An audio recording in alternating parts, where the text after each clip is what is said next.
자, 안녕하세요.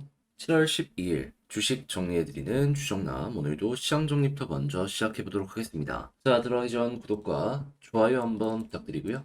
오늘 어떤 내용 나오고 있는지 살펴보면 저는 그냥 한 단어로 이렇게 말씀드리고 싶습니다. 완벽. 자, 지금 핵심으로 우리가 봐야 되는 게 뭐가 있는지 하나씩 보도록 하면, 일단 뉴욕 증시는 핵심 인플레이션 지표인 CPI가 소비자 물가 지수가 발표되었습니다. 그런데 예상 이상으로 많이 둔화했어요. 그렇다는 얘기는 무슨 소리다? 물가가 확실히 잡히고 있네. 근데 최근 기술주가 많이 올라갔었잖아요. 근데 이제 이들이 좀 빠지면서 혼조세로 마감이 됐는데, 요 내용에 대해서는 제가 지금부터 이제 풀어서 말씀드리도록 하면은, 자, 일단 CPI 같은 경우에는 원래 예상치가 0.1% 상승이었고 전월치가 보합이었거든요. 근데 이 모든 것들을 다 이겨나면서 오히려 빠졌단 말이죠. 그래서 이걸 보면은 지금 뭐 20년 3월 이후로 처음으로 하락을 했다라고 하는데, 이 당시가 이제 돈을 풀기 시작을 했던 걸 생각을 하면은, 그러면 과거의 역사를 봤을 때 이 고물가 상태에서 이 고금리를 유지하고 물가가 꺾이기 시작하면, 그때부터는 또 순서대로 이렇게 착착착착 물가가 잡히는 모습을 많이 보여주곤 했었거든요. 그럼 이제 지금은 0.1% 꺾이는 거지만 앞으로도 꾸준하게 0.1%씩 계속 꺾이면 어느 순간 우리가 목표했던 2% 물가에 가까워질 가능성이 높다. 이 내용은 이렇게 연결을 해서 볼 수가 있는 거잖아요. 그러면 사람들은 어떻게 생각할까요? 금리 인하 곧 진행되겠네. 해서 연준 주요 인사들 곧 된다, 확신한다. 각종 수치에 대해서 매우 매우 긍정적으로 평가하는 거 볼 수 있고요. 한 번의 이야기에서 끝나지 않았던 금리 인하가 갑자기 두 번? 이거 보고 전 놀랐습니다. 두 번에 대한 이야기를 안 했던 사람들이 두 번에 대해서 발언을 하기 시작한 걸 생각을 하면은, 그만큼 지금 나온 지표가 저는 매우 긍정적으로 평가를 해보기가 되게 좋은 내용이다. 이렇게 말씀드리고 싶어요. 그러다 보니까 이 내용 나오고 나서 금리 인하 확률을 봤더니, 자, 9월 기준 한번 봅시다. 몇 프로 나왔죠? 이렇게 합치면 91.8% 잡혔습니다. 아까 전까지 한 93%까지 올라가긴 했었는데 좀 조정이 나오긴 했어요. 그랬음에도 불구하고 앞자리 9는 되게 오랜만에 보시지 않습니까? 이게 사실상 금리 인하 확정이 되는 거나 마찬가지인 게 앞자리 9다. 이렇게 보시면 되는 거예요. 그러면 자연스럽게 채권부터 시작을 해가지고 다양한 쪽에서 이제 수급이 들어올 가능성이 높다라고 생각을 할 수가 있는데, 근데 왜 오늘 여러분 이 장이 올라가야 정상인데 혼조세가 보여지게 된 것이냐, 이걸 좀 설명을 드리도록 하면요. 지금 이 관련 내용들 때문에 달러로 몰려갔던 것들이 지금 원화나 엔화 이런 쪽으로 빠지게 될 가능성이 높다. 그래가지고요. 특히나 이 해외 빅테크 기업들 있잖아요. 여기에는 미국 쪽의 자금뿐만 아니라 전 세계적인 자금이 다 들어갔거든요. 근데 달러의 가치가 싸지고 뭐 원화부터 시작해서 다양한 환의 가치가 올라가는 모습이 보여지게 되면, 달러 기준으로 빅테크 기업들의 가격은 그대로더라도 외화로 투자한 이들은 이 원화나 아니면 다시 외화로 투자한 이들은 자국 통화의 가치가 저절로 빠지는 모습이 보여지게 되다 보니까, 얘는 가격이 그대로더라도 손해네 라고 생각을 할 수밖에 없잖아요. 이게 실제 사실이고, 그러다 보니까는 해외에서 많이 자금이 몰렸던 이러한 종목들에서 자금이 빠져나가기 시작을 했고, 여기에 자극을 받아서 투자 심리가 조금 꺾이는 모습을 보여주며 같이 좀 큰 종목 위주로 빠지는 모습이 보여지게 되었던 겁니다. 그러다 보니까 시장의 조정이 많이 보여지게 된 거예요. 하지만 반대로 중소형, 그동안 상승하지 못했던 종목들은 어떻게 되었다? 금리 인하는 최고의 호재이기 때문에 올라가기 시작을 하였다. 그럼 앞으로 이제부터 우리가 생각을 해야 되는 건 뭐다? 금리 인하에 대한 이야기가 계속해서 들려오게 되면 너무 비싼 이 달러의 가격이 점점 빠지기 시작을 할 거거든요. 그럼 외국에서 투자가 많이 됐던 종목들 위주로 어느 정도 조정이 나오는 거 생각을 할 수 있는 게 첫 번째고요. 그런 다음에 이제 이 돈이 각국으로 돌아간다든가 아니면 그동안 올라가지 못했던 것들로 순환매가 될 가능성이 높거든요. 그러면 이들 같이 올라가는 모습이 보여지게 되면 증시의 안정은 물론이거니와 이 아래로부터 다시 올라가면 떨어졌던 빅테크 기업들 다시 또 한번 반등하는 모습이 보여줄 수 있을 거 아니에요. 그러면 전체적으로 약간 순환매 이후에 올라갈 수 있겠구나. 요렇게 생각을 하시면 될 것 같습니다. 이게 오늘 시장의 핵심이라고 보시면 될 것 같아요. 그래서 저는 와, 진짜 말이 안 될 정도로 최고의 호재가 나왔네. 그냥 이렇게 평가를 할 수 있을 것 같아요. 특히나 한국 증시에 투자하시는 분들, 이 반도체 말고는 재미없다고 실망하시는 분들 많았잖아요. 이제 오고 있습니다. 제약바이오부터 시작을 해가지고 과거의 전성기의 모습을 보여줬던 종목들 다시 한번 주목을 해봐야 될 필요가 있지 않나 싶네요. 그리고 나서 금리 인하가 계속 된다면 그들 사이클 들어가겠죠. 제가 네카오, 네이버 카카오 얘기하면서 했던 그 내용이 이제 시작이 될 가능성이 굉장히 높아지게 되었다는 겁니다. 요것만 유지되는지 보시면 되고, 진짜로 만약에 올해 하반기까지 금리 인하를 2번 한다면 여기거든요. 그러면 확률 지금 이 85% 나오고 있죠. 올해 2번의 금리 인하를 할 것이다라는 이 전망이. 그러면은 올해 9월을 기준으로 이제 한번 그 전에 선반영하면서 올라갔다가 횡보하다가 또 연말에 또 한 번 올라가는 요거 이제 생각해 볼 수 있게 되는 겁니다. 많이 보이는 패턴이죠. 이 우상향. 자, 그래서 현재 국제유가는 WTI 기준 82.62달러로 플러스 0.63% 상승 마감하였고요. 채권은 당연히 강세고 달러는 당연히 약세고 금 가격은 상승 마감하게 되었습니다. 자, 그러면 여기에서 여러분들이 보셔야 되는 뉴스들 뭐 있는지 하나씩 살펴보도록 하자면, 자, 일단 뭐 반도체는 지금 좀 조정이 나온다라고 하더라도 제가 말씀드린 이 달러의 약세에 대한 여파 이게 좀 큰 영향을 미쳤다라고 볼 수 큰 영향을 미쳤다라고 볼 수 있는 거지 펀더멘탈적인 부분에서 나쁠 건 전혀 없거든요. 자, 그렇다는 얘기는 뭐다? 내년까지 호황이 계속될 것이다라는 전망 이어질 가능성이 높아지게 될 것이다. 소부장 같이 한번 보시면 좋고요. 그리고 폴더블 같은 경우에도 꾸준하게 주목을 받고 있는 상황이고 AI 온 디바이스에 대한 요 내용들 꾸준하게 떠오르고 있거든요. 관련 종목으로 엮인다면 이 온 디바이스는 이제 성장을 계속하고 있는 분야이기 때문에 한 1, 2년 정도는 여러분들 아무런 생각 없이 그냥 지켜보더라도 충분한 가치를 보여주지 않을까 싶습니다. 자, 그리고 삼성, 퀄컴, 구글, XR 동맹 지금 1년 반 만에 변화 주는 이유 얘기 드리고 있는데, 근데 뭐가 됐든지 간에 이 신제품에 대한 어느 정도의 지금 궤도에 올라서는 이런 모습이 보여지고 있다 생각할 수 있는 거잖아요. 그렇다면 윤곽 들어오는 데에 대한 수혜를 받는 종목들 한번 보시고요. 그리고 2차 전지 같은 경우에도 이거 계속 들어오고 있습니다. 근데 금리 인하까지 된다면 전기차에 대한 부담이 줄어들게 될 것이기 때문에 판매도 늘어날 수 있겠죠. 자, 그리고 로봇도 당연히 여기에 영향을 받아요. 그래서 로봇들도 다시 얘기 없다가 나오기 시작을 했고, 제약바이오 최근 몇 달 동안 조용하다가 다시 떠오르기 시작했습니다. 시장 오기 시작했다 이거죠.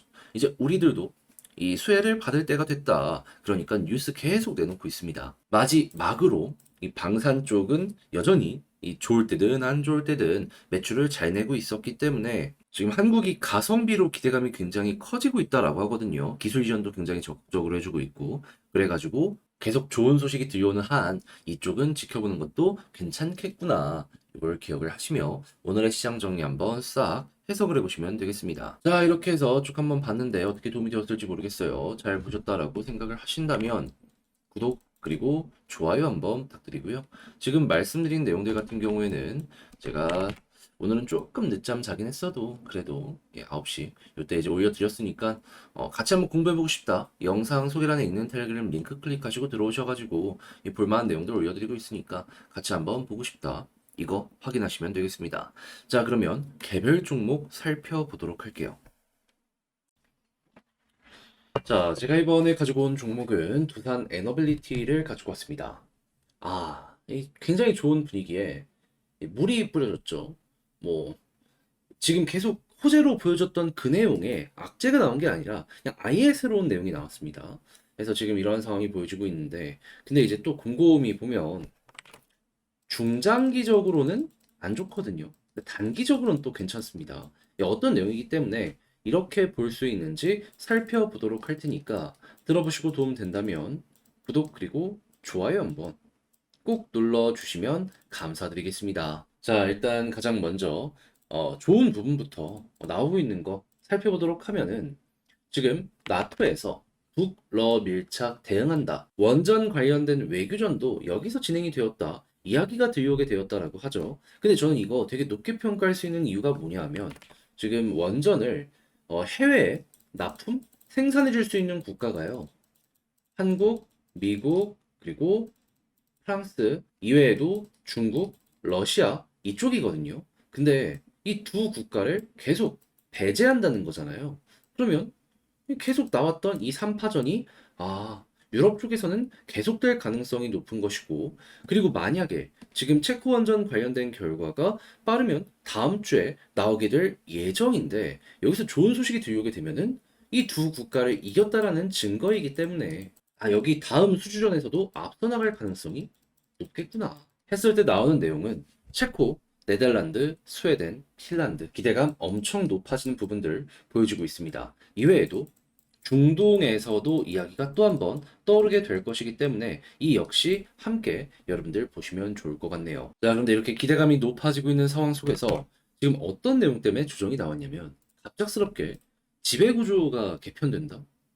아니 이렇게 좋은 거 웬만하면 좀 끝나고 얘기하면 안 됐나 싶은데 그냥 제 생각인데 약간 물타기식으로 해가지고 시끄러운 거 좀 지나가려고 지금 타이밍에 이걸 발표한 게 아닐까 싶긴 해요. 했을 때 이제 핵심 내용이 뭐냐 하면 이 두산 에너빌리티의 자회사 중에 이 두산 밥캣이라고 있거든요. 소형 건설기계 관련해가지고 전 세계 탑티어 기업 중에 하나입니다. 실제로 에너빌리티가 이 발전 부분에서 수익이 엄청 안 나고 힘들 때 밥캣에서 오는 배당으로 에너빌리티가 버텼다? 이것도 이제 볼 수가 있거든요. 근데 이 중요한 밥캣을 요번에 쪼개가지고 두산 로보틱스 아래로 좀 이렇게 두게 될 것이다. 막 이런 얘기가 들려오고 있는 거예요. 그럼 여기서 말하는 것대로 이런 식으로 바뀌어버리면 에너빌리티는 하나의 캐시카우를 잃어버린다라고 볼 수도 있기 때문에 상당히 부담이 될 수밖에 없지 않겠습니까? 그러다 보니까 오늘 요건 악재다라고 생각을 하는 사람들이 늘어나서 하락의 모습이 이 원전 다른 부분 때문에 나오게 되었다 보시면 될 것 같아요. 근데 제가 이게 중장기적으로는 악재가 맞는데 단기적으로는 기대를 해도 된다라고 설명을 드렸던 이유가 뭐냐 하면 자, 내용을 곰곰이 한번 살펴보잖아요. 했을 때 이 과정이 어떻게 진행이 되는지를 보면 일단 인적 분할을 진행한다라고 합니다. 그러니까 기존의 이 두산 에너빌리티의 주식을 가지고 있으면요. 회사가 두 개로 쪼개지는 거죠. 하나는 밥캣의 지분을 가지고 있는 이 투자 회사, 또 하나 같은 경우에는 지금 우리가 갖고 있는 에너빌리티, 요거 그대로 이제 유지가 되는 요 회사, 그리고 난 다음에는 요 밥캣의 지분을 가지고 있는 요 회사를 로보틱스랑 합병을 시켜가지고요. 그러면 에너빌리티를 가지고 있으면 이 기존의 주식이랑 로보틱스의 주식도 가지고 갈 수가 있게 되겠구나. 이런 식으로 이제 마무리가 되는 거죠. 그럼 이제 얘기가 나올 건 무엇이다? 그럼 밥캣 지분을 가지고 있는 이 투자 회사랑 로보틱스의 요 지분 관련해가지고 몇 대 몇으로 합병을 진행을 하게 될 것이냐. 이 구체적인 비율에 따라 가지고 나중에는 조금 더 가격이 결정되게 될 것이다. 이렇게 이제 볼 수가 있을 것 같은데, 근데 이제 여기서 우리가 주목해야 되는 단기 일정은 뭐냐 하면은 일단 이렇게 두 가지로 쪼개지면 새로운 주식을 하나를 더 받는다라고도 생각을 할 수가 있는 거잖아요. 하다 보니까 실제로 하나 쪽에서 갤러리아 쪼갤 때 막 이럴 때 생각해 보시면 아시겠지만은 쪼갠 이후에는 하락이 많이 나왔지만 쪼개기 전에는 이에 대한 기대감 때문에 올라가는 모습이 보여주곤 했거든요. 그러면 요것도 어찌 보면은 이 권리락 요 전에 한번 올라갈 수는 있겠구나. 그래서 좀 장기 투자하시는 분들께는 정말 악재의 내용이다라고 볼 수 있지만 단기 투자하시는 분들 같은 경우에는 그냥 요거 일정 맞춰서 또 하나 먹고 나올 수 있는 구간이 나왔구나. 이 정도로 이걸 해석을 해보면 될 것 같습니다. 근데 이제 다른 종목을 예시로 봤을 때 보통 이렇게 거래가 끝난 다음에 떨어지면 진짜 많이 떨어져가지고 그건 개인적으로 굳이 왜 이렇게까지 해야 되나 싶긴 합니다. 자, 그럼 이제 아무튼 이거는 나중에 주총 관련해가지고 이슈 나오고 뭐 표결이나 이런 얘기가 들어오게 되었을 때 반응이 올 수 있기 때문에 그거는 이제 그때 가서 보도록 하고 단기적인 이슈 때문에 또 올라간다 생각하면서 이제 막 의견이 갈릴 수가 있기 때문에 이거는 지금 당장 바로바로 가격에 즉각적으로 반영이 된다라기보다는 그냥 나중에 차근차근 반영이 될 수 있으니 그냥 알아만 두자 정도로 이제 생각을 하시면서 보시면 좋고, 일단은 원전 쪽에 집중을 하는 게 어떠할까 싶네요. 여기서 만약에 원전 따내면 수소 같은 경우에도 같이 밀어넣겠다는 식으로 전략 구성할 가능성이 높아지게 될 거 아니에요. 그러면 뭐 부가가치 더 올라가니까 그거 괜찮게 생각할 수 있죠. 아무튼 좀 아쉽긴 합니다. 자, 그러면 이런 걸 바탕으로 현재 위치에서 이제 전략을 어떤 식으로 짜면 좋을지 수급이랑 차트를 한번 보면, 수급은 제가 계속 말씀드리는 게 외국인 모자잖아요. 근데 오늘 관련 내용들 때문에 쭉 빠졌음에도 불구하고 외국인은 샀습니다. 제가 말씀드린 단기적으로는 또 호재라고 볼 수도 있다 보니까는 이렇게 더해준 게 아닌가 싶은데, 근데 아쉽긴 하지만 요 아래쪽에서 이렇게 나왔다라는 건, 이게 만약에 잘 외국인 빨간불로 마무리한다면 한 번 더 올라갈 가능성 높다, 이렇게 볼 수 있는 부분이겠죠. 그래서 요거 일단 최우선으로 보시고, 그런 다음에 이제 17일이 아마 제가 알기로 이제 발표 날인데, 그 전에 기대감 때문에 한 번 더 올라갈 수 있으니 이 올라가는 모습이 보여지는데, 일정이 얼마 안 남았다. 근데 수급을 봤더니 야, 플러스가 점점 없어지고 마이너스가 커진다. 그럼 여기가 단기 고점일 수 있기 때문에 조심 한번 해보시면 좋을 것 같습니다. 그런 다음에 17일 당일에 한 번 더 올라갔다 떨어지는 모습이 보여줄 수도 있기는 한데, 근데 바로 떨어질 수도 있어가지고 요거는 이제 리스크, 나는 좀 지겠다 하시는 분들이 로스컷 걸어놓고 지켜보시면 될 것 같고요. 그렇게 했을 때 올라가는 상황에서 중요한 구간은 볼린저 밴드 상단이 될 것이고요. 핵심 지지라인 지켜야 되는 건 21선, 그리고 여기서 추가적으로 올라갔을 때 이 여유 있는 구간은 23,500원 아래가 되겠습니다. 여기부터는 위어 있는 개미가 많아요. 본전 생각하는 이들 정리할 가능성 높은 거죠. 자, 이렇게 해서 두산 에너빌리티 지금 나온 내용들 하나씩 살펴봤는데, 요거 총정리하면서 영상 마치도록 하면, 일단 첫 번째, 본업이라고 할 수 있는 원전 너무 좋다. 근데 아무래도 지금 인적 분할 관련된 내용이 어떻게 보면 악재, 어떻게 보면 호재, 단기성으로 보는 거예요. 이렇게 이제 엇갈리는 상황이기 때문에 현재 이 조정이 나왔다. 자, 그런데 지금 외국인 수급을 봤을 때에는 빨간불이 되게 많이 들어오고 있기 때문에 이들이 계속 유지가 되면은 조금 더 여유롭게 보면 괜찮을 것 같고, 그랬을 때 핵심 지지라인은 21선, 그리고 올라가는 모습이 보여지게 되었을 때 볼린저 밴드 상단을 돌파하게 된다면 23,500원까지 노려볼 수 있다. 다만 이제 이거는 17일 전까지 보는 거고, 만약에 나는 리스크를 좀 덜어내고 싶다 하시는 분들은 요거 발표되기 전에 정리하시면 되는 거고요. 그리고 난 좀 리스크를 지더라도 당일에 한번 더 올라갈 수 있는 가능성에 배팅을 걸어보겠다 하시는 분들은 로스컷 있잖아요. 얼마 이하로 이탈하면은 이 매도가 자동으로 나가는, 요걸 여러분들 기준 나름대로 잡아가지고, 저는 볼린저 밴드 이 상단을 만약에 돌파하는 상황이라면 거기를 중심으로 보게 될 것 같은데, 아무튼 요걸 이렇게 딱 잡아놓고 당일에 올라가는 모습이 보여지게 된다면은 조금 더 지켜보되, 이 추세가 이탈되면은 바로 마무리 짓는 식으로 해서 지켜보시면 좋을 것 같습니다. 이 로스컷을 걸어놓는다라고 하더라도 한순간에 매도가 확 나오게 된다면 시장가로 조금 더 낮은 가격에 팔릴 수도 있거든요. 그렇기에 이게 생각했던 것보다 손실이 조금 더 커질 수도 있긴 합니다. 그래서 이런 부분은 알아두시고 진행을 해보시는 게 좋지 않나 싶네요. 아무튼 요거는 취향에 따라서 갈린다 정도로 여러분들 보시면 되겠습니다.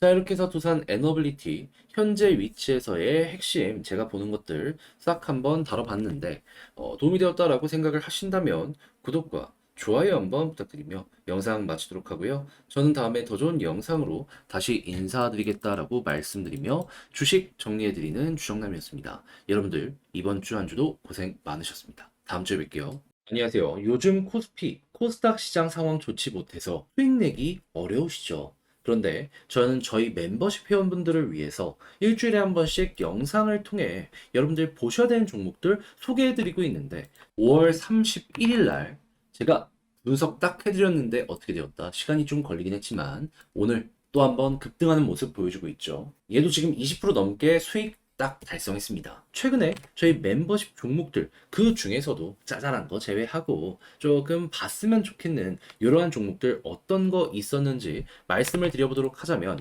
자, 정확하게 5월 31일 포츠 테크놀로지 이 부분에서 여러분들께 한번 말씀드리고, 이런 식으로 대략 16% 정도 올라갔고요. 그리고 KNJ 마찬가지로 17% 달성하였습니다. 자, 근데 5월 31일만 있었던 게 아니죠. 6월 6일 레이크 머티리얼즈 대략 8% 정도 안 좋은 시장에서도 나쁘지 않게 퍼포먼스를 만들어냈고요. 6월 12일 파마 리서치. 자, 지금도 계속 올라가는 모습 보여주고 있죠. 16% 이상 수익을 만들어냈으며 마녀 공장 같은 경우에도 2일 만에 30% 넘는 수익을 이런 식으로 여러분들께 보여드릴 수 있었습니다. 그리고 이번 주 월요일이죠. 정말 얼마 안 됐는데 자, 메디톡스 6월 24일 날 말씀드렸거든요. 요거 봤으면 좋겠다고. 근데 거래일 기준 2일 만에 홈런 이렇게 나왔습니다. 자, 그러면 함께 하시는 분들은 축하드린다라고 말씀드릴 수 있는데 이번에 한번 네가 뭘 말하는지 보고 싶다 하시는 분들이 있다면 구독 옆에 멤버십 가입하기 있죠. 요거 클릭하시고 니즈가 맞으시는 분들은 제가 소개드리는 종목들 보시면서 조금이라도 이 시장 쉽게 헤쳐나가는데 도움을 얻어 가보셨으면 좋겠습니다.